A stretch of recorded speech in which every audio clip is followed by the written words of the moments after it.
ஆசைப்படுறதில் தப்பு இல்லை, ஆனால் அந்த ஆசை தேவைக்கு தகுந்த மாதிரி இருக்கணும். தேவைக்கு மீறிய ஆசைகள் இருக்குது பாருங்கள், அது தேவையில்லை. இந்த கருத்தை வலியுறுத்தது மாதிரி ஒரு கதை உண்டு. தேவேந்திரனுக்கு திடீர்னு வீடு கட்டணும்னு ஒரு ஆசை வந்து தான். வீடுன்னா நாம் கட்டுற மாதிரி இல்லை. தேவேந்திரன் வீடுன்னா சும்மாவா, ஒரு பிரம்மாண்டமான அரண்மனை கட்டணும். அது மாதிரி இந்த 3 லோகத்துலேயும் ஒரு அரண்மனை கிடையாது அப்படின்னு எல்லாரும் சொல்லணும். இது அவனோட ஆசை. உடனே தேவ தச்சரான விஸ்வகர்மாவை கூப்பிட்டான், உத்தரவு போட்டான். விஸ்வகர்மா தன்னுடைய உதவியாளர்களை எல்லாம் கூப்பிட்டு ஒன்றா சேர்த்துக்கிட்டார். படாத பாடுபட்டு ஒரு பெரிய அரண்மனையை கட்டி முடித்தார். கட்டி முடிக்க 1000 வருஷம் ஆச்சு. தேவேந்திரன் வந்து பார்க்குறான். அவனுக்கு திருப்தி ஏற்படலை. என்னுடைய அந்தஸ்துக்கு இது ரொம்ப சாதாரணமான கட்டிடம், இதை விட இன்னும் பெருசாக கட்டு அப்படின்னா. தேவ தச்சர் திணறி போயிட்டார். அவரால் அதுக்கு மேலே எதுவும் செய்ய முடியல. என்ன பண்ணுறதுன்னு யோசனை பண்ணார்.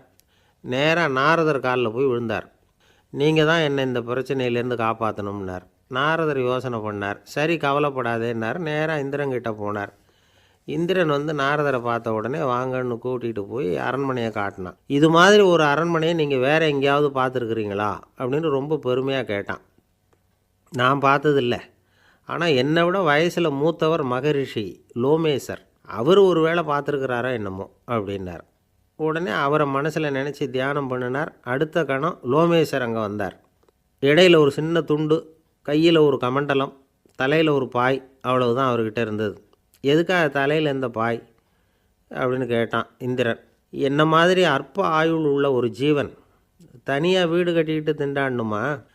இந்த பாய் தான் ஒரு வீடு மாதிரி எனக்கு நிழல் கொடுக்குது அப்படின்னார் அவர். என்னது, உங்களுக்கு வந்து அவ்வளவு கொஞ்சமான ஆயுளா அப்படின்னு ஆச்சரியத்தோடு கேட்டான் இந்திரன். ஆமாம், இதை பாரு, என்னுடைய மார்பில் ஒரு பொற்காசு அளவுக்கு ரோமம் உதிர்ந்துட்டுது. எப்போ என் உடம்புல உள்ள எல்லா ரோமமும் உதிர்ந்துருமோ அப்போ என்னுடைய ஆயுள் முடியும் அப்படின்னார். எப்போ அந்த ரோமங்கள் பூரா உதிரும்னு கேட்டான் இவன்.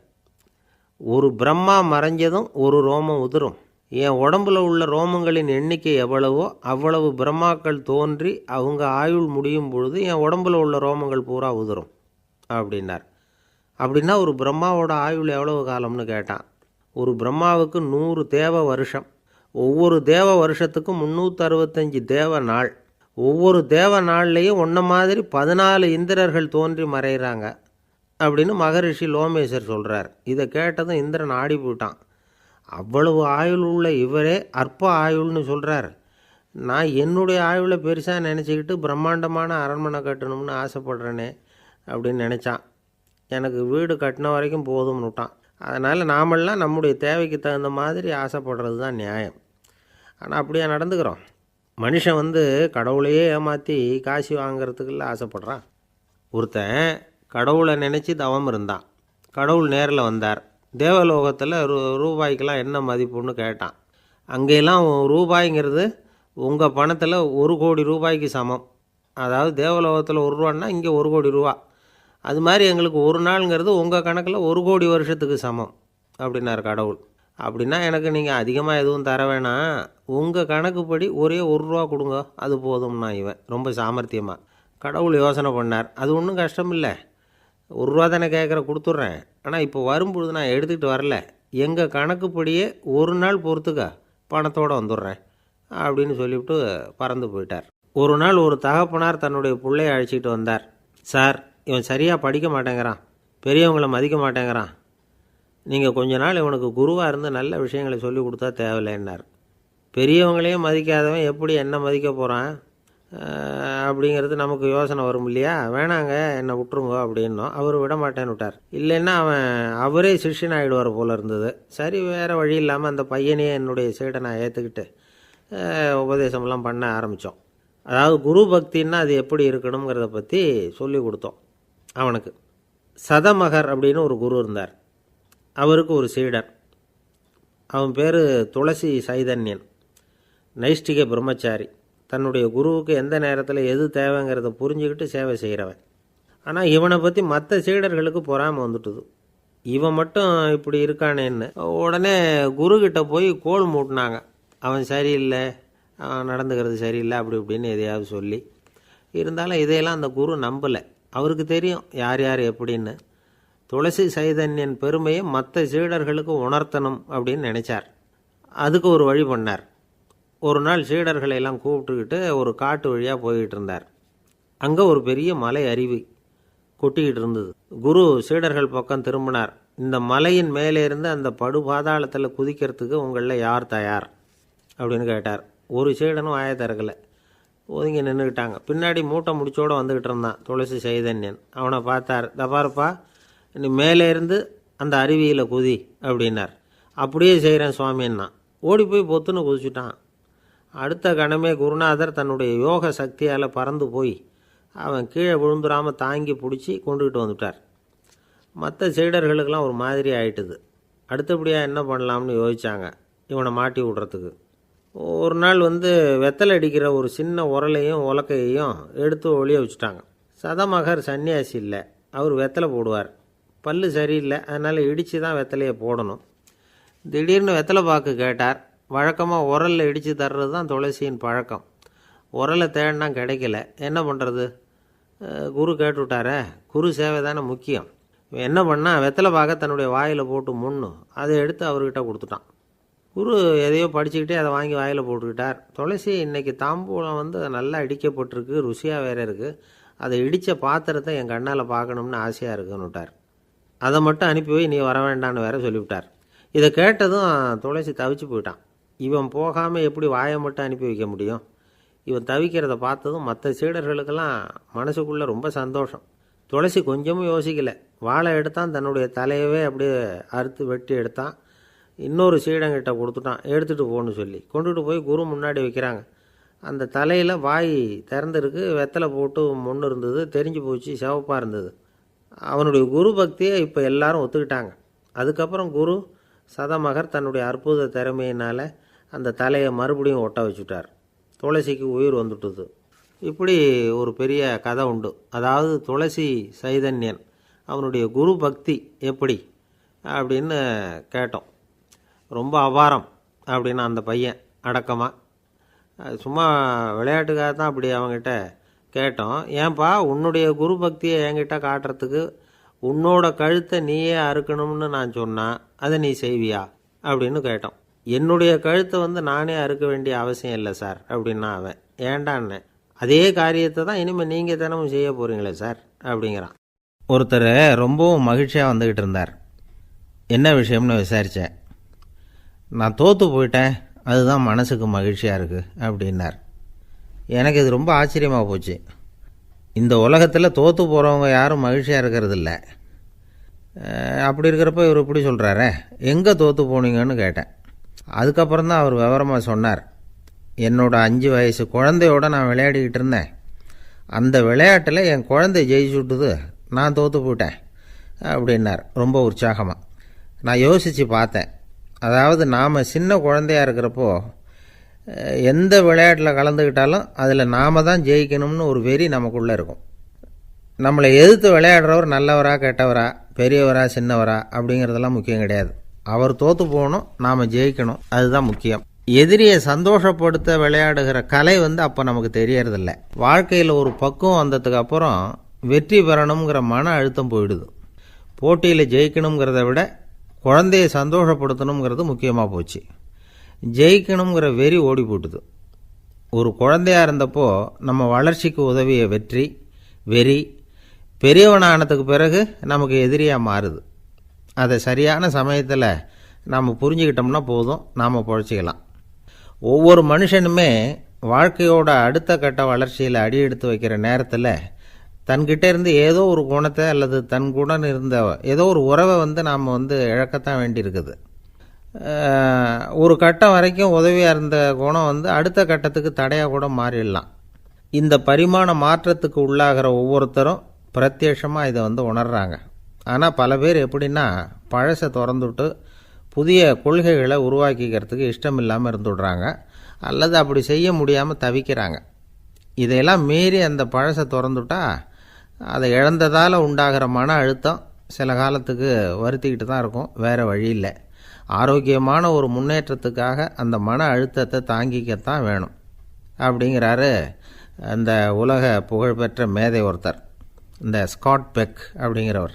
பிறந்த நாள் முதல் இதுதான் சரி அப்படின்னு கற்பிக்கப்பட்டு வந்த ஒவ்வொரு தத்துவத்தையும் தங்களுடைய வளர்ச்சிக்கு தகுந்த மாதிரி மாற்றி அர்த்தப்படுத்தி கொள்ள முடியாமல் வாழ்க்கை சூழலில் அப்படியே அரைப்பட்டு தூளாகிறவர்கள் தான் ரொம்ப தவிக்கிறாங்களாம்.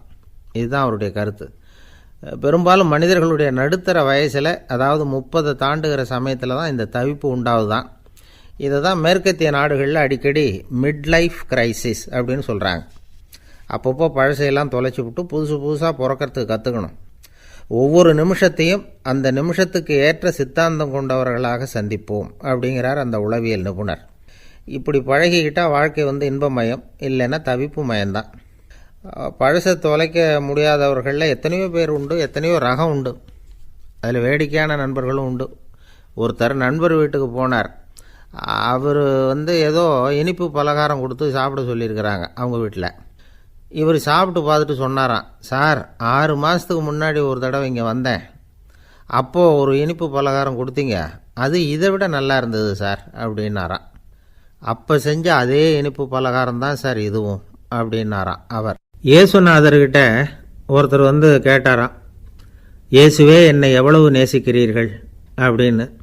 அவர் தன்னுடைய 2 கைகளையும் அகல விரித்து இவ்வளவு என்று சொல்லி சிலுவையில் உயிர் நீத்தார் அப்படின்னு சொல்லுவாங்க. அதாவது அந்த நேசிப்புக்கு எல்லை கிடையாது, அதே போல் மன்னிப்புக்கும் எல்லை கிடையாது. இது இயேசுநாதர் சொல்லி கொடுத்த ஒரு பாடம்.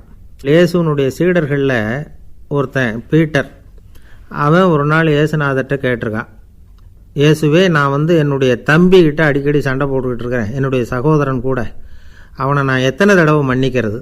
ஏற்கனவே 7 தடவை அவனை மன்னிச்சுட்டேன் அப்படின்னு சொல்லியிருக்கிறான். அப்போது இயேசு சொன்னாராம், மன்னிக்கிறதுக்கு எத்தனை தடவைங்கிற கணக்கெல்லாம் கிடையாது. எத்தனை தடவை உன்னுடைய சகோதரன் உன்னை கோபப்படுத்துகிறானோ அத்தனை தடவை நீ மன்னிக்கிறதுக்கும் தயாராக இருக்கணும், அதுதான் அப்படின்னு சொன்னாராம். அப்போ இவனுக்கு ஒன்றும் புரியல, இது என்ன அவன் தப்பு பண்ணிக்கிட்டே இருப்பான், நாம் மன்னிச்சுக்கிட்டே இருக்கிறதா அப்படிங்கிறது மாதிரி குழப்பமாக இருந்திருக்கிறான். அப்போது இயேசுநாதர் தன்னுடைய சீடன் பீட்டர்கிட்ட ஒரு கதை சொன்னாராம். அந்த கதை இன்றைக்கு நாம் எல்லாரும் சிந்தித்து பார்க்க வேண்டிய ஒரு கதை. அதாவது மன்னிப்பை விரும்புகிறவர்கள் மன்னிக்கவும் தயாராக இருக்க வேண்டும் அப்படிங்கிறது தான் அந்த கதையினுடைய தத்துவம். அந்த இயேசுநாதர் சொன்ன கதை என்னென்னா, ஒரு மன்னர் இருந்தார். அவர் ஒரு நாள் அரண்மனையில் உட்காந்து கணக்கு வழக்குகள்லாம் பார்த்துக்கிட்டு இருந்தார். நம்ம அரண்மனையிலேருந்து யார் யார் அரசாங்க கடன் வாங்கியிருக்கிறாங்க, யார் யார் திருப்பி செலுத்தியிருக்கிறாங்க அப்படிங்கிற விவரத்தையெல்லாம் பார்த்துக்கிட்டு இருந்தார். அப்போ தான் புரிஞ்சுது, அந்த அரண்மனையில் வேலை செய்கிற ஒருத்தனே அரசாங்க கடன் வாங்கியிருக்கிறான். எவ்வளவு? 10,000 பொற்காசுகள் வாங்கியிருக்கான் கடன். இந்த 10,000 பொற்காசுகளை திருப்பி செலுத்தலை அரசாங்கத்துக்கு. இது மன்னர் கவனத்துக்கு வந்தது. உடனே நம்ம அரண்மனையில் இருக்கிறவனே அரசு கடன் வாங்கி திருப்பி செலுத்தாமல் இருக்கான், அவனை கூப்பிட்டு வாங்கன்னு சொல்லி கூப்பிட்டுட்டு வந்தாங்களாம். விசாரிச்சிருக்கிறாங்க, என்னப்பா நீ எவ்வளோ ஒன்று? ஆமாங்க 10,000 பொற்காசுகள் வாங்கியிருக்கிறேன், இன்னும் திருப்பி கட்டலைன்றிருக்கான். உடனே அவர் மன்னர் சொல்லியிருக்கிறார், நம்ம சட்டத்திட்டப்படி நீ உடனே பணத்தை திருப்பி கட்டிடு, அப்படி உன்னால் கட்ட முடியலன்னா உன்னுடைய வீடு வாசல் சொத்து சுகம் எல்லாத்தையும் விற்று அந்த பணத்தை அரசு கருவூலத்தில் சேர்த்துக்கிறதுக்கு நானே ஏற்பாடு பண்ணிடுறேன் அப்படின்னு அந்த மன்னர் சொன்னாராம். இவன் அப்படியே அதிர்ச்சி ஆகிட்டான், அப்படியே பொத்துன்னு காலில் விழுந்தானா, மன்னா என்னை மன்னிச்சுங்க, என்னால் முடியல, எனக்கு மன்னிப்பு கொடுங்க அப்படின்ட்டுருக்கான். உடனே அவர் எழுந்திரிச்சு, சரி நீ மன்னிப்பு கேட்டுவிட்ட, அதனால் உன்னை மன்னிக்கிறேன், நீ பணம் கட்ட வேண்டாம் அப்படின்னு சொல்லி அந்த மன்னர் அவனை விட்டுட்டாராம். பணத்தையும் தள்ளுபடி போட்டார், நீ திருப்பி கட்ட வேண்டான்னு. இவனுக்கு ரொம்ப மகிழ்ச்சி, அதனால் ரொம்ப உல்லாசமாக வந்துகிட்டு இருக்கிறான். தெருவில் வந்துக்கிட்டு இருக்கிறப்ப இவங்கிட்ட கடன் வாங்கின ஒருத்தன் எதுக்கு வந்துக்கிட்டு இருக்கான். அவன் இவங்கிட்ட ஒரு 100 பொற்காசுகள் கடன் வாங்கியிருக்கான். அவன் வந்தான், இவன் போய் அவன் சாட்டையாக பிடிச்சிக்கிட்டான், நீ எப்படா என் கடனை திருப்பி கொடுக்க போகிறேன்னு. அவன் இப்போ முடியல, கொஞ்சம் பொறுத்துக்கா, அப்புறம் தரேன் இருக்கான். அதெல்லாம் முடியாது, நீ கொடுத்து தான் ஆகணும் அப்படின்னு இவன் புடிவமாக சொல்கிறான். இப்போ நிலைமையை பாருங்கள், இவன் ஏற்கனவே 10,000 பொற்காசுகள் அரசாங்கத்தில் கடன் வாங்கினா அதுக்கு மன்னிச்சு விட்டுட்டார் இவனை. ஆனால் இவன் இன்னொருத்தனை மன்னிக்கிறதுக்கு தயாராக இல்லை. இவங்கிட்ட கடன் வாங்கின இன்னொருத்தன் 10 பொற்காசுகள், அவனை மன்னிக்க தயாராக இல்லை. அவனை கொண்டு போய் நீதிமன்றத்தில் கொண்டு போய் நிறுத்தி தண்டனை வாங்கி கொடுத்துட்டான். நீதிபதி என்ன சொன்னார், அந்த இவன் வாங்கின பொற்காசுகளை திருப்பி கட்டுற வரைக்கும் ஜெயிலில் இருக்கணுங்கிறது தீர்ப்பு. ஆனால் உடனே அரசர் காதில் விழுந்தது. சொல்லிட்டாங்க, உங்ககிட்ட மன்னிப்பு வாங்கிட்டு போனானே ஒருத்தன், அவன் இன்னொருத்தனை மன்னிக்கிறதுக்கு தயாராக இல்லை, அவனை கொண்டு போய் ஜெயிலில் அடைச்சிட்டான் அப்படின்னு. உடனே மன்னர் பார்த்தார், இவனை மறுபடியும் கூப்பிட்டு வர சொன்னார். இதை பாருப்பா, நான் உன்னை மன்னிச்சு விட்டேன், ஆனால் நீ இன்னொருத்தனை மன்னிக்கிறதுக்கு தயாராக இல்லை. அதனால் என்னுடைய தீர்ப்பையும் மாற்றுறேன், நீயும் அரசு கடன் தீர்ற வரைக்கும் ஜெயிலில் தான் இருக்கணும் அப்படின்னு சொல்லி ஜெயிலுக்கு அனுப்பிச்சிட்டாராம். இப்படி ஒரு கதையை இயேசுநாதர் தன்னுடைய சீடருக்கு சொன்னதாக ஒரு வரலாறு. அது என்ன, அதுலேருந்து நாம் புரிந்து கொள்ள வேண்டியதுன்னா, நாம் மன்னிக்கப்படணும்னு நாம் விரும்புகிறோம்னா நாம் இன்னொருத்தரை மன்னிக்கிறதுக்கு தயாராக இருக்கணும். அதனால் நாம் இன்னொருத்தரை யாரையும் மன்னிக்க மாட்டோம், ஆனால் என்ன இன்னொருத்தர் மன்னிக்கணும் அப்படிங்கிறது மாதிரி செய்யக்கூடாதுன்னு சொல்லுவாங்க. அது மாதிரி நாம் இப்போ இது தப்பாக புரிஞ்சுக்கிறவங்களும் இருக்கிறாங்க. பாவம் மன்னிப்புங்கிறதுலாம் எதுக்குன்னா, அதாவது மறுபடியும் பாவம் செய்யாமல் இருக்கிறதுக்காக தான். அதான் மன்னிக்கிறாரே அப்படிங்கிறதுக்காக மறுபடியும் பாவம் பண்ணிகிட்டு இருக்கிறது இல்லை. அதான் ஒருத்தர் கேட்டாராம், பாவத்திலேருந்து மன்னிப்பு கிடைக்கணும்னா நீ என்ன செய்யணும் அப்படின்னு கேட்டிருக்கார். அதுக்கு அவன் சொல்லியிருக்கிறான், நான் முதல்ல பாவம் செய்யணும், அப்போ தானே மன்னிப்பு கிடைக்கும் அப்படின்னு நானாம். இப்படிப்பட்டவர்கள் தான் இன்றைக்கி உலகத்தில் அதிகமாக இருக்கிறாங்க. அதனால் இந்த மன்னிப்பின் மகத்துவங்கிறது இயேசுநாதர்கிட்டேருந்து தான் நாம் புரிஞ்சுக்கணும்.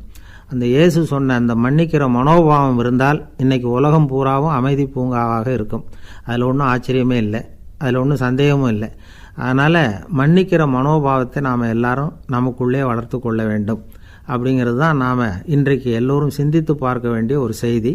ஒரு வயசான அம்மா தெரு வழியாக போயிட்டு இருந்தாங்க. அவங்க கையில் எண்ணத்தையோ வச்சுக்கிட்டு அதை அடிக்கடி பார்த்துக்கிட்டே இருந்தாங்க. ஒருத்தன் மெதுவாக அவங்கக்கிட்ட போய் கையில் இருக்கிறது என்ன அப்படின்னு எட்டி பார்த்தா அவங்க கையில் 4 பல் இருந்துதான். இவன் ஆச்சரியமாக அந்த அம்மாவை பார்த்தான். ஏம்மா, உனக்கு என்ன பைத்தியமா, ஏது இந்த பல், இதை என்னத்துக்காக கையில் வச்சுக்கிட்டு அலைஞ்சிக்கிட்டு இருக்கிற அப்படின்னு கேட்டிருக்கான். அதுக்கு அந்த அம்மா விவரம் சொல்ல ஆரம்பித்தாங்களாம். இதை பாருப்பா, எனக்கு ஒரு மகன் இருந்தான், அவனை ரொம்ப செல்லமாக வளர்த்தேன். அவனை தரையிலேயே நடக்க விடுறதில்ல, எப்பவும் தூக்கி வச்சுக்கிட்டு இருப்பேன். அவன் நல்லா பெரியவனாகி பள்ளிக்கூடம் போகிறப்ப கூட அவன் புஸ்தக மூட்டையை நான் தான் சுமந்துக்கிட்டு போவேன். பார்க்குறவங்க கூட கேலி பண்ணுவாங்க, ஏம்மா படிக்க போகிறது நீயா உன் பிள்ளையான்னு கேட்பாங்க. அவன் இன்றைக்கி எவ்வளவோ பெரிய மனுஷன் ஆகிட்டான், வெளிநாட்டில் பெரிய உத்தியோகத்தில் இருக்கான். சமீபத்தில் இங்கே வந்துட்டு போனான். ஒரு நாள் ஏதோ கோபத்தில் என்னை அரைஞ்சுட்டான். அப்போ இந்த 4 பல்லும் கீழே விழுந்துட்டுது. இன்னமும் கூட விழுந்திருக்கும், ஆனால் பல்லு தான் இல்லை. என் புள்ள அரைஞ்சதுனால விழுந்த பல்லு இல்லையா அது. அதனால் இதை எப்பவும் என் கையிலேயே வச்சுக்கிட்டு ஆசையோடு பார்த்துக்கிட்டு இருக்கிறேன். அவன் தான் வெளிநாட்டுக்கு போட்டான், அவனை பார்க்க முடியாத ஏக்கத்தை நான் இந்த பல்லை பார்த்து போக்கிக்கிறேன் அப்படின்னு நாங்களாம் அந்த அம்மா. இந்த கதை எதுக்காகன்னா, தாய் அன்பு அப்படிங்கிறது எப்படிப்பட்டதுங்கிறத புரிஞ்சுக்கிறதுக்காக. கல்யாணம் ஆனதுக்கப்புறம் தாயை மறந்து விடுறவங்க எத்தனை பேர் இந்த உலகத்தில்? அவங்க காதில் வேணுங்கிறதுக்காக தான் இந்த தகவல். ஆனால் ஒரு விஷயம் மட்டும் நல்லா புரிஞ்சுக்கணும், தாயை மதிக்க தெரிஞ்சவங்க தான் இன்றைக்கி வாழ்க்கையில் எல்லா விதத்துலேயும் முன்னுக்கு வந்திருக்கிறாங்க. வேணும்னா விசாரித்து பார்த்துக்குங்க. இன்னொரு அம்மா இருந்தாங்க. அவங்க தினமும் ஒரு கோயிலுக்கு வருவாங்க. சாமியை பார்த்து, கடவுளே நான் இறந்து போனால் நரகத்துக்கு போகணும் அப்படின்னு வேண்டிக்குவாங்களாம். எல்லோரும் சொர்க்கத்துக்கு போகணும்னு தானே கடவுள்கிட்ட வேண்டிக்குவாங்க. இந்த அம்மா தினம் நான் நரகத்துக்கு போகணும் அப்படின்னு வேண்டிக்கிறாங்க. அங்கே இருந்த அர்ச்சகருக்கு இது சந்தேகம். ஒரு நாள் அதை நேரடியாகவே அவங்கக்கிட்ட கேட்டுவிட்டார். அதுக்கு அந்த அம்மா பதில் சொன்னாங்களாம், ஐயா, எனக்கு கல்யாணம் ஆகி ரொம்ப நாள் வரைக்கும் குழந்தை பாக்கியம் இல்லாமல் இருந்தது. கோயில் குளம் எல்லாம் சுற்றி வந்தேன். ரொம்ப நாள் கழித்து ஒரு குழந்தை பிறந்தது, ஆண் குழந்தை. அவனை நான் ரொம்ப செல்லம் கொடுத்து வளர்த்தேன். அதோட விளைவு என்ன ஆச்சுன்னா, அவன் ரொம்ப மோசமாக ஆகிட்டான். கெட்ட பழக்க வழக்கம்லாம் கற்றுக்கிட்டான். அவன் இறந்து போனால் நிச்சயம் அவனுக்கு நரகம்தான் கிடைக்கும். அந்த அளவுக்கு கெட்டவன் அவன். அப்படிப்பட்ட காரியங்கள்லாம் பண்ணிகிட்ருக்கான், எனக்கு தெரியும். இவனுக்காக நரகத்தில் கூட யாரும் தயவு காட்ட மாட்டாங்க, தாட்சண்யம் காட்ட மாட்டாங்க. அதனால் இவனுக்கு முந்தி நான் இறந்து நரகத்துக்கு போயிட்டா அங்கே இவனை கவனிச்சிக்கலாமே, இவனுக்கு பணிவிடை செய்யலாமேன்னு பார்க்குறேன் அப்படின்னு நாங்களாம்.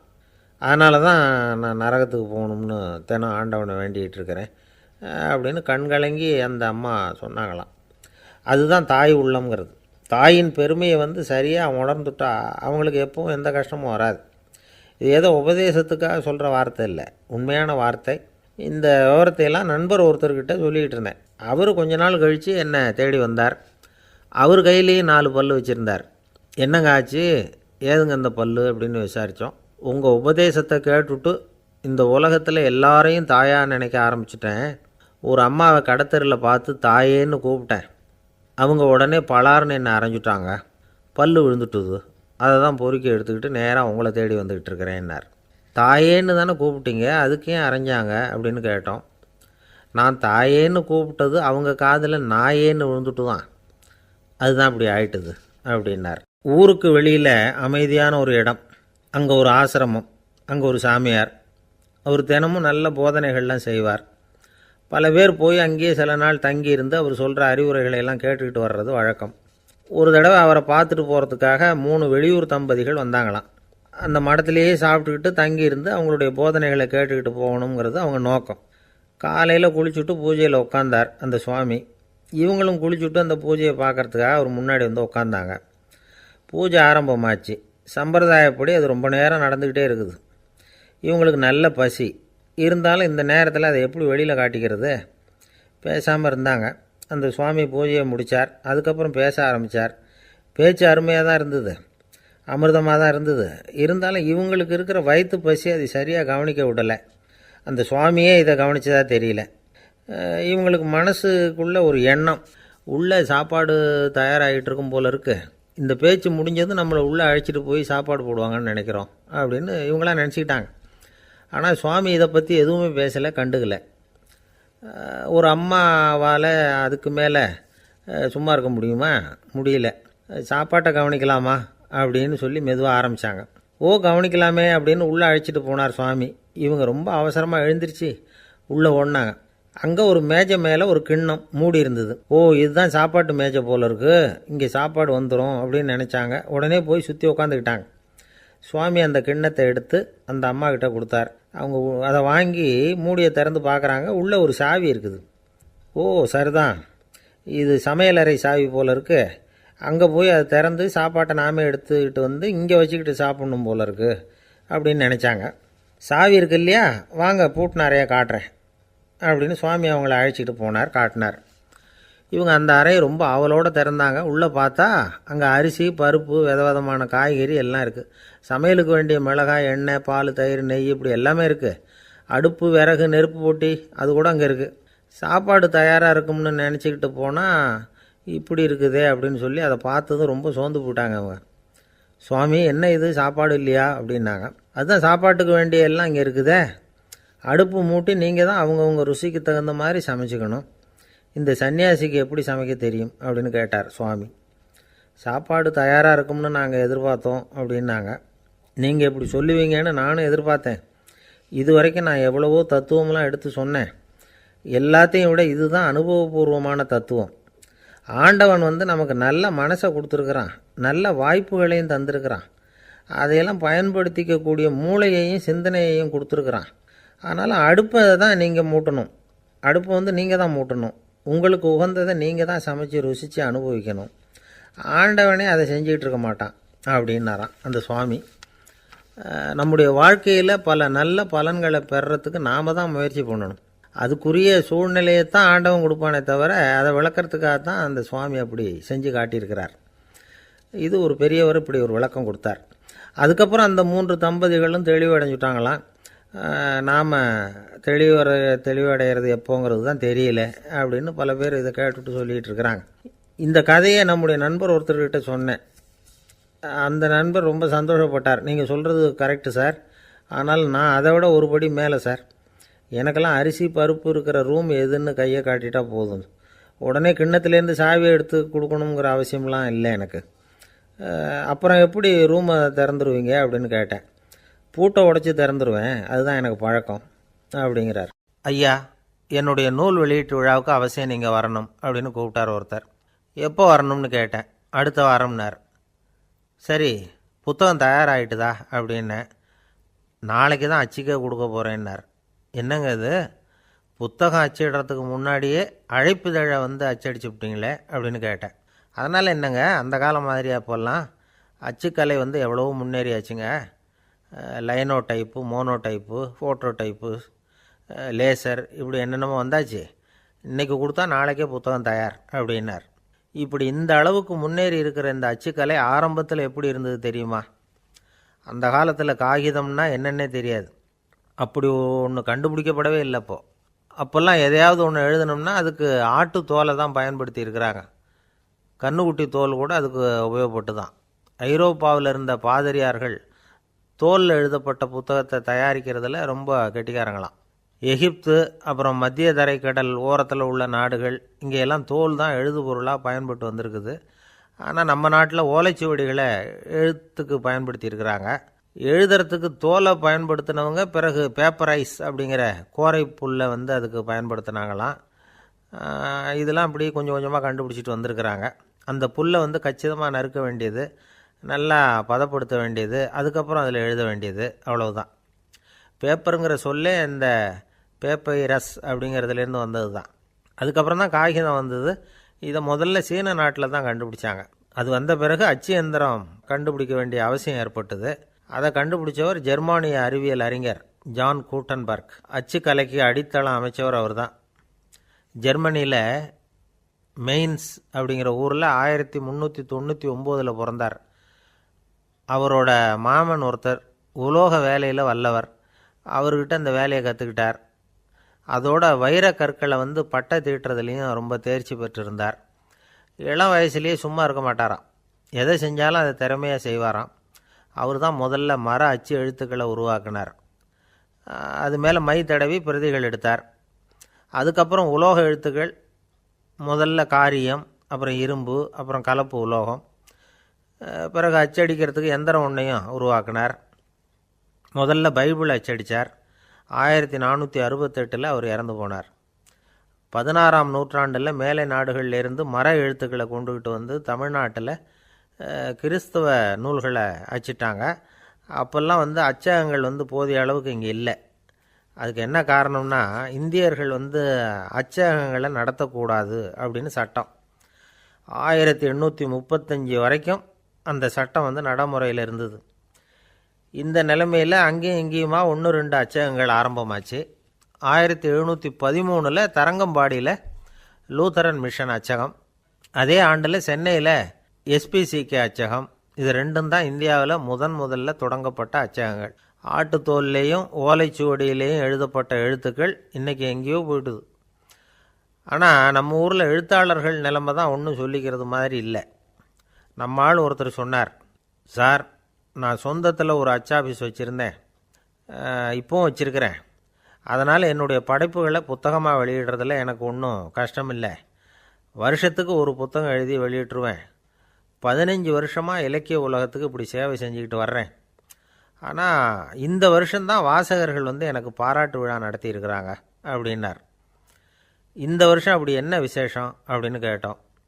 இந்த வருஷம்தான் நான் எந்த புத்தகம் எழுதி வெளியிடாமல் இருந்தேன், அதுக்காகத்தான் எனக்கு இந்த பாராட்டு விழா அப்படின்னார். ஒரு நண்பர் இருக்கார். எப்போ பார்த்தாலும் கையில் ஒரு புத்தகம் இருக்கும். புத்தகம் இல்லாமல் எங்கேயும் புறப்பட மாட்டார். எதுக்காக இப்படி எடுத்துகிட்டு போகிறீங்க அப்படின்னு கேட்டால், எனக்கு இது ஒரு நல்ல நண்பன் மாதிரி. இந்த காலத்தில் எங்கே போனாலும் காத்திருக்க வேண்டியிருக்கு. அது மாதிரி சமயத்தில் நான் வந்து நண்பன் கூட பேசிக்கிட்டு இருப்பேன் அப்படிம்பாரான். ஒருத்தர் ஒரு பெரிய அரச பதவியில் இருந்தார். அவர் பதவியிலேருந்து இறங்க வேண்டிய சூழ்நிலை. அரசு கொடுத்துருந்த வீட்டை விட்டுட்டு வெளியில் வர்றார். வரும்பொழுது 2 கையிலையும் 2 பெட்டியை எடுத்துகிட்டு வந்தாராம். சார், உங்களுடைய உடைமைகள் அப்படின்னு கேட்குறாங்க அங்கே இருந்த ஊழியர்கள்.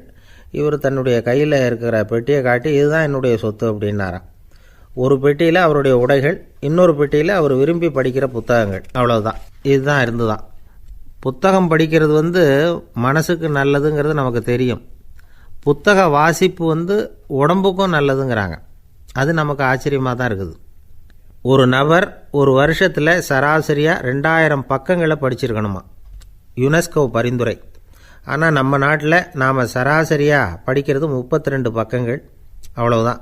இவ்வளவுக்கு நம்ம நாட்டில் 6000க்கும் மேற்பட்ட நாளேடுகள், 2000க்கும் மேற்பட்ட இதழ்கள், மலர்கள், இவ்வளவு இருந்தும் சரியாக வரல. இந்த உலகத்தில் முதல் நூலகம் எங்கே எப்போ ஆரம்பமாச்சு தெரியுமா? கிமு 2500ஆம் ஆண்டில் அது ஆரம்பமாயிருக்குது. பாபிலோனியாவில் அமில் அணு அப்படிங்கிற அரசன் தான் நூலகத்தை உருவாக்கியிருக்கிறான். அப்போல்லாம் தாள் கிடையாது, களிமண் தான். களிமண் பலகைகளில் வந்து எழுதி அது தொகுத்து அப்படியே நூலாக்கி அதை நூலகத்தில் வச்சுருப்பாங்களாம். அரசருடைய நூலகத்தில் 1000க்கும் மேற்பட்ட நூல்கள் இருந்ததாக வரலாற்று குறிப்பு இருக்குது. அது மட்டும் இல்லை, அந்த நூலகத்தில் வந்து பொருள் வாரியாக, அதாவது சப்ஜெக்ட் வாரியாக புத்தகங்களை வந்து வகைப்படுத்தி வச்சுருந்தாங்களாம். அதில் மிச்சம் இருந்த ஒரு 25 களிமண் பலகை புத்தகங்கள் இன்றைக்கும் பிரிட்டிஷ் அருங்காட்சியகத்தில் இருக்குதான். அச்சு தாள் இதெல்லாம் ஏற்பட்டதுக்கப்புறம் அமைக்கப்பட்டது தான் பிரான்ஸில் இருக்கக்கூடிய பாரிஸ் நூலகம். 1480 பிரெஞ்சு மன்னர் 11ஆம் லூயி இந்த நூலகத்தை அமைச்சாராம். ஆனால் அப்போல்லாம் அரசர்கள் மட்டும்தான் நூலகத்தை பயன்படுத்த முடியுமா. அதுக்கப்புறம் 17ஆம் நூற்றாண்டில் இந்த முறை மாறி பொதுமக்கள் அங்கே போகலாம், படிக்கலாம் அப்படிங்கிற நிலைமை வந்து தான் போட்லியன் நூலகம் அப்படின்னு அதுக்கு பேர் பாரிஸ் நகரத்தில் இருக்குது. அங்கே தான் நூல்களின் பட்டியல் தயாரிப்பு பணி ஆரம்பமாச்சு. கல்வி வளர்ச்சியையும் நூலகத்தையும் இணைச்சவர் வந்து நெப்போலியன் போனபார்ட். முன்பணம் செலுத்தி புத்தகத்தை படிக்கிற முறையையும் அவர் தான் கொண்டுகிட்டு வந்தாராம். மக்கள்கிட்ட வசூலிக்கிற வரியின் ஒரு பகுதியை நூலகத்துக்கு பயன்படுத்தினவரும் அவர் தானா. நெப்போலியன் நூலகத்தில் உலகத்தில் உள்ள எல்லா மொழி நூல்களும் இருக்குதான். அங்கே ஒரு தமிழ் நூலும் இருந்திருக்குது. அது என்னென்னா கம்பராமாயணம். சோவியத் யூனியனுக்கு படையெடுத்து போனப்போ அங்கேருந்து லட்சக்கணக்கான புத்தகங்களை இந்த பனிச்சறுக்கு வாகனங்கள் இருக்குல்ல, அதில் கொண்டுகிட்டு வந்ததாக வரலாறு. அடுத்தபடியாக குறிப்பிட்டு சொல்லத்தக்க நூலகம் எதுன்னா பிரிட்டிஷ் நூலகம். மிக பழைய கையெழுத்து பிரதியெல்லாம் கூட அங்கே இருக்குது. 1753 ஆரம்பமாச்சு. அதில் உள்ள நூல்களை வந்து வரிசையாக அடுக்கினா 180 கிலோமீட்டர் நீளத்துக்கு வருமா. மிகப்பெரிய நூலகம் அமெரிக்க தலைநகர் வாஷிங்டனில் இருக்குதான். இந்தியாவை பொறுத்த வரைக்கும் பெரிய பழைய நூலகம் எதுன்னா கல்கத்தா நூலகம். எல்லா இந்திய மொழி நூல்களும் இங்கே உண்டு. மகாகவி பாரதியார் நடத்தின இந்தியாங்கிற இதழின் எல்லா பிரதிகளும் அங்கே பாதுகாப்பாக இருக்குது. படிக்கும் பழக்கம் வந்து இங்கே வளர வேண்டியிருக்குது. ஒருத்தர்கிட்ட ஒரு புஸ்தகத்தை கொடுத்து விமர்சனம் எழுத சொல்லியிருந்தாங்க. கொஞ்ச நாள் கழித்து அவரை போய் பார்த்து, என்னங்க புஸ்தகத்தை படித்து பார்த்தீங்களா அப்படின்னு கேட்டாங்களாம்.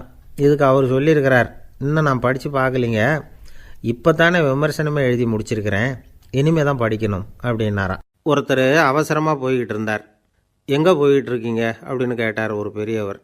கடைக்கு போகிறேன் சார், சாமான் வாங்கிறதுக்கு அப்படின்னார். அங்கே போகிறதுக்கு முன்னாடி தெரிஞ்சிக்க வேண்டியதெல்லாம் தெரிஞ்சுக்கிட்டீங்களா அப்படின்னு கேட்டார் பெரியவர். கடைக்கு போய் காசை கொடுத்து ஒரு பொருளை வாங்கிட்டு வரப்போகிறோம், இதில் தெரிஞ்சிக்க வேண்டியது என்ன இருக்குது அப்படின்னார் அலட்சியமாக. இப்போ அந்த பெரியவர் பேச ஆரம்பித்தார். இந்த உலகத்தில் எந்த ஒரு செயலில் இறங்குறப்பவும் நாம் நல்லா ஆலோசனை பண்ண வேண்டிய விஷயம் 5 அப்படின்னார். உதாரணமாக, ஒருத்தன் கடைக்கு போய் ஏதோ ஒரு பொருளை வாங்கிட்டு வர போகிறான்னு வச்சுக்கங்களேன். அப்போ கூட அவன் வந்து 5 விஷயங்களை பற்றி தெரிஞ்சுக்க வேண்டியிருக்குது அப்படிங்கிறார் அவர். முதல்ல அந்த பொருள் எப்படிப்பட்டது அப்படிங்கிறத தெரிஞ்சுக்கணும். ரெண்டாவதாக தன்னை பற்றியும் தெரிஞ்சுக்கணும். அப்போ தான் அந்த பொருள் தனக்கு தேவையா இல்லையா அப்படிங்கிறத புரிஞ்சுக்க முடியும். மூணாவதாக தெரிஞ்சுக்க வேண்டியது ஒன்று இருக்குது. அது என்னென்னா, அந்த பொருளை அடையிறதுக்கு வழி என்ன அப்படிங்கிறத தெரிஞ்சுக்கணும். அதாவது எவ்வளவு பணம் கொடுத்தா அது கிடைக்கும், இது மாதிரியான விஷயங்கள். நாலாவதாக அந்த பொருளை அடையிறது மூலமாக நாம் அடையக்கூடிய பயன் என்ன அப்படிங்கிறதையும் உணரணும். அஞ்சாவது, அந்த பொருளை அடையிறதுல இருக்கக்கூடிய தடை எது அப்படிங்கிறதையும் நாம் தெரிஞ்சுக்கணும். பெரியவர் பேசுகிறது ஏதோ தத்துவம் மாதிரி தெரியுது இல்லையா? தத்துவம்தான்.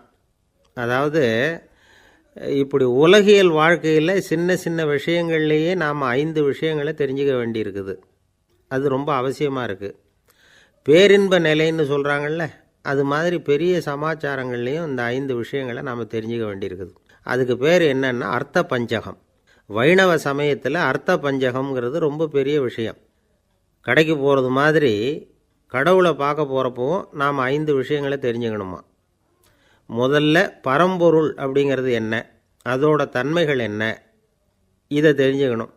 இதுக்கு பேர் என்னென்னா பரமாத்ம ஸ்வரூபம் அப்படின்னு பேர். ரெண்டாவது, நாம் யார், நம்மோட தன்மை என்ன அப்படிங்கிறத தெரிஞ்சுக்கணும்.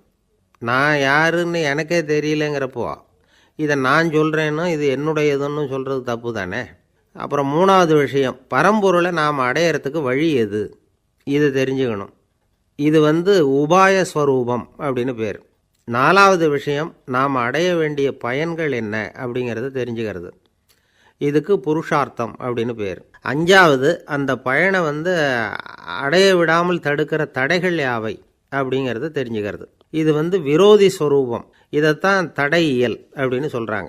அதாவது பரமாத்மாவை பற்றிய அறிவு, ஜீவாத்மாவை பற்றிய அறிவு, உபாயம் பற்றிய அறிவு, புருஷார்த்தம் பற்றிய அறிவு, இந்த 4 அறிவுக்கும் எதிரடையாக, அதாவது அதையெல்லாம் தப்பாக புரிஞ்சுக்கிறதால உண்டாகக்கூடிய அறிவு விரோதி ஸ்வரூபம். என்ன இது தகவலில் ஏதாவது கதை சொல்லுவீங்கன்னு பார்த்தா ஏதோ தத்துவம் பேசிகிட்டு இருக்கிறீங்களே அப்படின்னு நினைக்கலாம். இதுவும் தெரிஞ்சிக்க வேண்டிய ஒரு பெரிய விஷயந்தான். காதில் போட்டு வச்சா எப்போவாவது உபயோகப்படும்.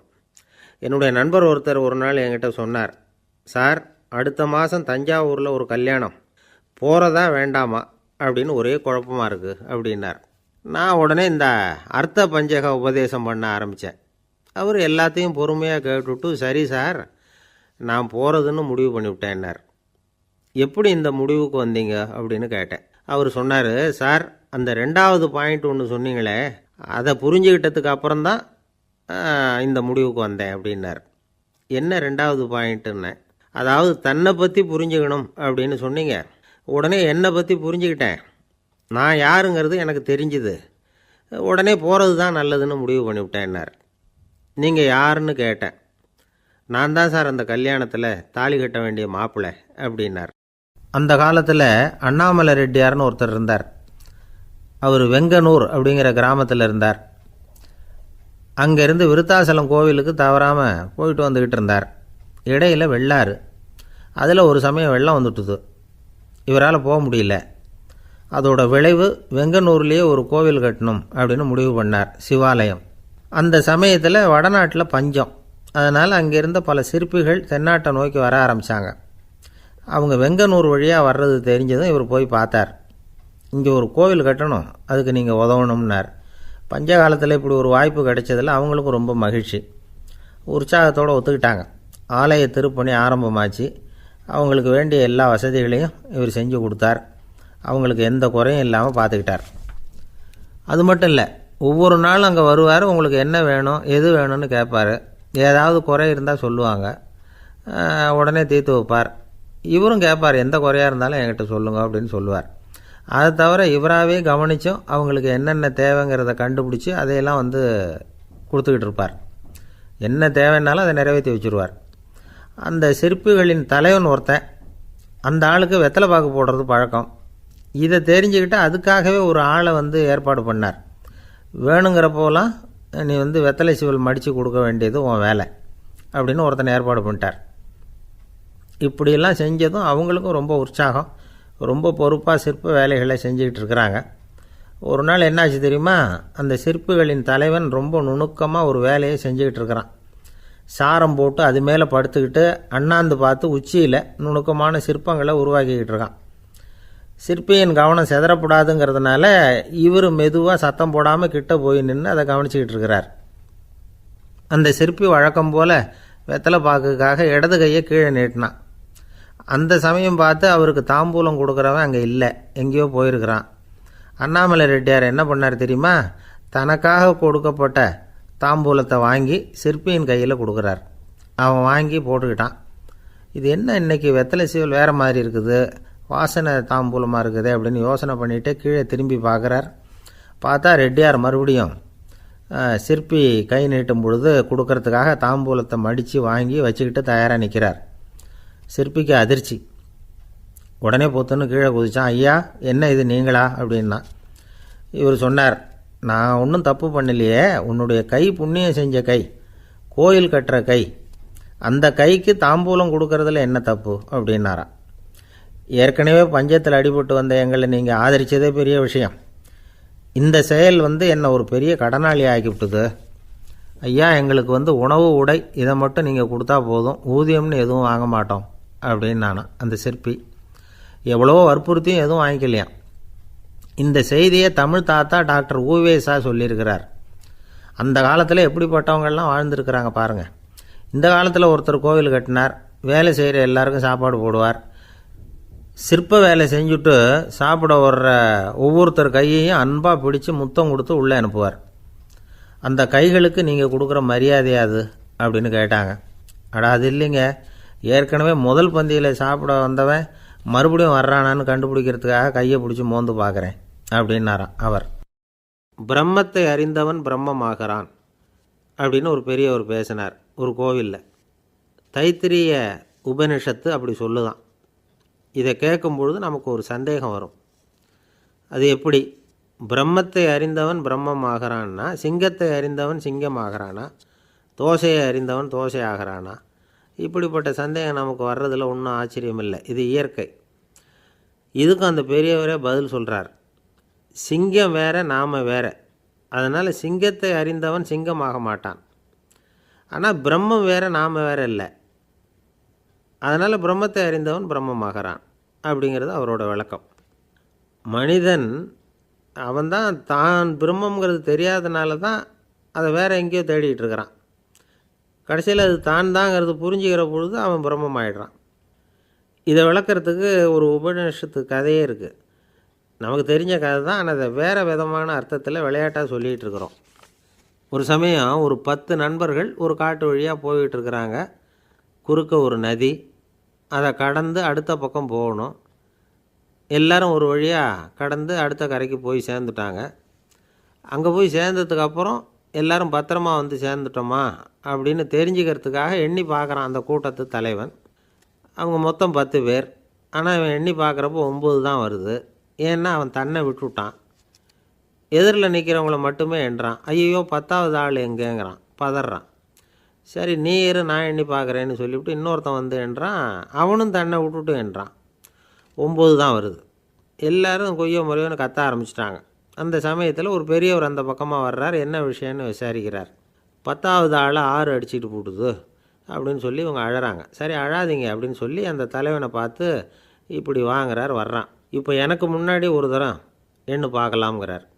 1 2 3ன்னு ஆரம்பித்து 9ல் வந்து முடிக்கிறான். உடனே பெரியவர் நீ தான் அந்த 10வது ஆள் அப்படிங்கிறார். இது உண்மை. நாம் தான் அது. நாம் தான் நம்மளை வேறு எங்கேயோ தேடிகிட்டு இருக்கிறோம். நாம் எங்கேயோ தேடிகிட்டு இருக்கிறோமே, அந்த பிரம்மம் நாம் தான். இப்படி ஒரு பெரிய உண்மையை விளக்கிறதுக்காக தான் அப்படி ஒரு கதை சொல்லப்பட்டது. ஆனால் அதை வந்து நாம் வேறு விதமாக வேடிக்கையாக உபயோகப்படுத்திக்கிட்டு இருக்கிறோம். எப்படி தெரியுமா? ஒரு ஆத்தங்கரையில் ஒரு 10 பேர் முழிச்சுக்கிட்டே நின்றுக்கிட்டு இருந்தாங்களாம். அந்த பக்கமாக வந்த ஒருத்தன் ஏன் இப்படி முழிச்சுக்கிட்டு நிற்கிறீங்கன்னு கேட்டிருக்கிறான். எங்களுக்கு நீச்சல் தெரியாது, நாங்கள்லாம் அடுத்த கரைக்கு போய் சேரணும் அப்படின்னு நாங்களாம். சரி நான் கொண்டுட்டு போய் விட்றேன். எல்லாரும் அக்கறைக்கு போய் சேர்ந்த உடனே ஆளுக்கு ₹1 வீதமாக மொத்தம் ₹10 எனக்கு கொடுக்கணும் அப்படின்ட்டுருக்கான் இவன். சரின்னு ஒத்துக்கிட்டாங்க. இவன் ஒவ்வொருத்தராக கையை பிடிச்சி மெதுவாக ஆற்றுல இறக்கி அழைச்சிட்டு போயிட்டான். 9 பேரை கரை சேர்த்துட்டான். 10வது ஆள் பாதி ஆற்றுல போயிட்டுருக்கிறப்போ திடீர்னு வெள்ளம் வந்துட்டுது. புடி நழுவி போச்சு. கையை விட்டுட்டான்.